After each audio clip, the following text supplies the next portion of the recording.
let's look at the microscopic structure of our suspects. What makes gram-negative bacteria so incredibly tough to beat is their unique double-membraned protective armor. Unlike other bacteria, they have this really thin inner layer, but then a highly specialized outer membrane sitting right on top of that. And there's a specific molecule on that outer layer you gotta know, Lipopolysaccharide, or LPS. This compound is entirely unique to bacteria, and the absolute most dangerous part of the whole thing, a component called Lipid A. Lipid A acts as a potent endotoxin. When that gets into the human body, well, it's exactly what triggers those severe clinical symptoms we worry so much about, like massive fevers and life-threatening shock. Now, another part of that LPS armor is the O-antigen, which is basically a chain of carbohydrates sticking out on the very outermost edge of the bacteria. And these O-antigens vary wildly between different bacterial strains, and they're highly toxic themselves. Take E. coli O157H7, for example. The O in that name actually stands for a specific, super dangerous O-antigen. This is the exact strain of E. coli notorious for causing those severe diarrheal disease outbreaks when people eat contaminated, undercooked hamburger meat. The moral of the story here? Always, always order your burgers well done. Beyond their toxic armor, these suspects come equipped with some pretty incredible physical evasion tools. Many have capsules, which are these thick outer layers of sugars or amino acids that act like a literal cloaking device, stopping our immune system's phagocytic cells from engulfing them. For mobility, they use flagella. These are literally tiny rotating propellers that let them swim through different environments. And then we have pili, or fimbriae. These are shorter, hairy structures covering the bacteria. They act almost like microscopic grappling hooks, allowing the bugs to tightly grip onto mucosal surfaces, like in your respiratory or GI tract, and physically pull themselves forward in this sort of twitching motion. Initially, all bacteria are completely colorless. Step 1, we apply a deep purple crystal violet dye. Step 2, we add iodine, which locks that dye into place. But here is the genius trick. In step 3, we wash the whole thing with a decolorizer, like acid or alcohol. Because gram-negative bacteria have that unique thin inner wall and the lipid outer membrane we just talked about, they completely lose that purple dye. They turn completely colorless again. So finally, step 4, we apply a pink counterstain, which those gram-negative cells just soak right up. And this brilliantly illustrates the ultimate binary clinical takeaway for you.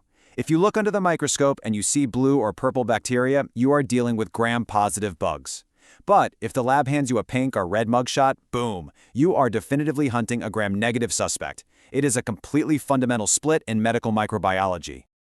Now, most gram-negative bacteria are rod-shaped, but there is a rare, highly important gang of spherical ones known as the cocci. This group mainly consists of the Moraxella and Neisseria families. And let me tell you, the Neisseria group is incredibly dangerous. It includes Neisseria gonorrhea, which causes gonorrhea, and Neisseria meningitidis, which causes severe meningitis. But here's the ultimate detective's dilemma. Under a microscope, they look completely identical. I mean, they are both pink diplococci, meaning they sit in these little spherical pairs. So how on earth do we tell them apart? Well, the crucial clue is in their biochemistry. We put them through a fermentation test. While both of these organisms can ferment glucose, only Neisseria meningitidis has the ability to ferment maltose. It's the perfect biochemical fingerprint. And a really great way to remember this is just M for maltose, M for meningitidis. Simple as that. Time to sort out those rod-shaped culprits.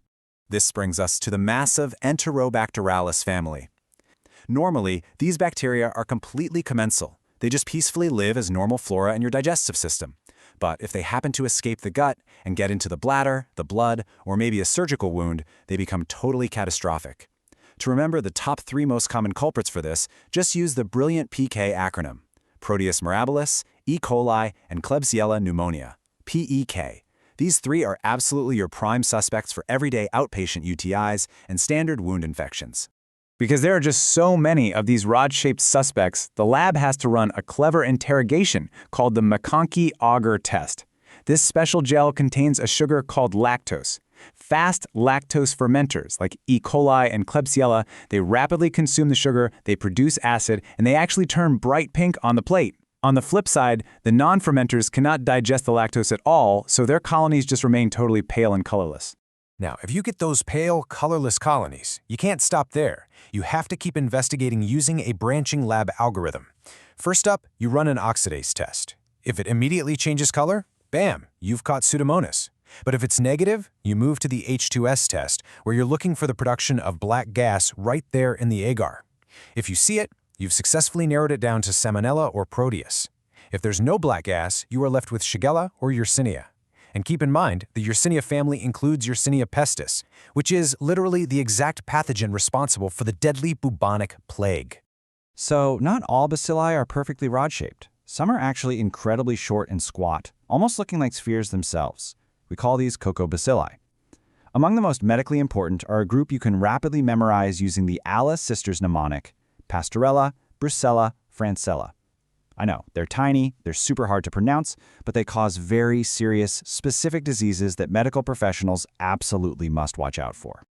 Then we have the curved rods. These bacteria literally look like little commas or spirals under the microscope, and they present us with a massive physiological mystery. Think about it. The stomach is an incredibly hostile environment. It has a highly corrosive pH of 2.5 that is acidic enough to dissolve metal. Almost no organism can survive it, yet the curved rod Helicobacter pylori lives down there quite happily, causing peptic ulcers and even gastric cancer. So how on earth does it do that? The answer is a brilliant secret weapon, an enzyme called urea. H. pylori produces just massive amounts of this enzyme, which rapidly breaks down urea in the stomach and converts it directly into ammonia.